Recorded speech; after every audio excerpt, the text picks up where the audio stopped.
Já, Jökull, tap í dag. Hvernig líður þið með framstöðu liðsins í dag?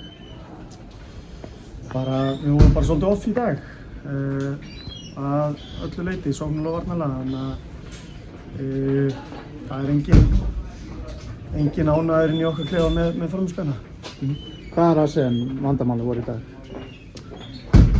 Þú veist, það kom alltaf 1, 2, 3 leikir í season þar sem þú ert bara off og mér finnst þetta að vera einn af þeim og þá þarf að nýta það litla sem þú færð, en á móti þarf líka að standa af sér og vera klári að loka það sem að andstæðingurinn hendir í þig og það bara gekk ekki, þannig að þá lítur þetta svolítið út eins og sé bara svolítið allt að og já, þannig að þetta var svona einn af þeim leikjum en vont tap á heimavelli. Er þetta einhver vandamál sem voru líka að koma upp í Víkingsleiknum? Nei, þessu gjörólíkur leikur frá þeim leik, það var ekki leikur sem var off.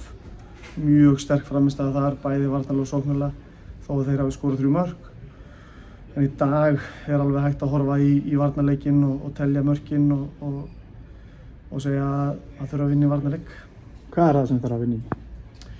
Það er bara nokkru hlutir en það er samt þannig að þegar liðið er bara off eins og við vorum í dag, að þá þarf fyrst að byrja að stilla það bara rétt og vera svona, já bara, ég veit ekki hvernig maður orða það, en vera bara klár og þá, þú veist, þá lagast þessi margt með því bara, en það eru alveg hluti sem við viljum taka og vinna í á þessi farandilega við það hér, en já, ekki góða leikur í dag.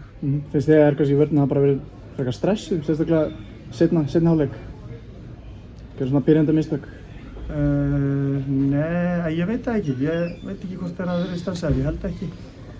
En þú veist, kannski var bara, getur vel verið að undirbúningurinn hafi bara ekki verið nógu góður hjá okkur og það getur verið alls konar sem spilar inn í, en það er erfitt að segja okkur núna hvort að einhver hafi verið stressaður. Bara, já, áttum ekki á því. En ég meina, þið eru búin að spila 4 umferðir, búin að fá okkur 11 mörk.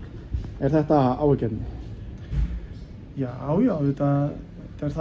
það er of mikið. Það er erfitt að halda öðru fram. En mér hefur fundið sko fram að þessum leik, þá eru mörkin 7 og það er kannski, það eru 2-3 mörk það sem varnarleikur þarf að vera betri, en mér finnst svona heilt yfir varnarleikurinn hafi verið svona vaxandi og mjög góður í síðasta leik. En ef þú tekur þetta allt saman, allavega mörkin, þá er augljóst að þegar við erum vulnerable þá erum við helvíti berskjaldaðir og þá er okkur refsað. Það er eitthvað sem við þurfum að skoða. Mér langar núna að fara með aðeins yfir í sóknina, því hann þarf að skora 2 mörk í dag. Ertu ánægður með framlag sóknina í dag?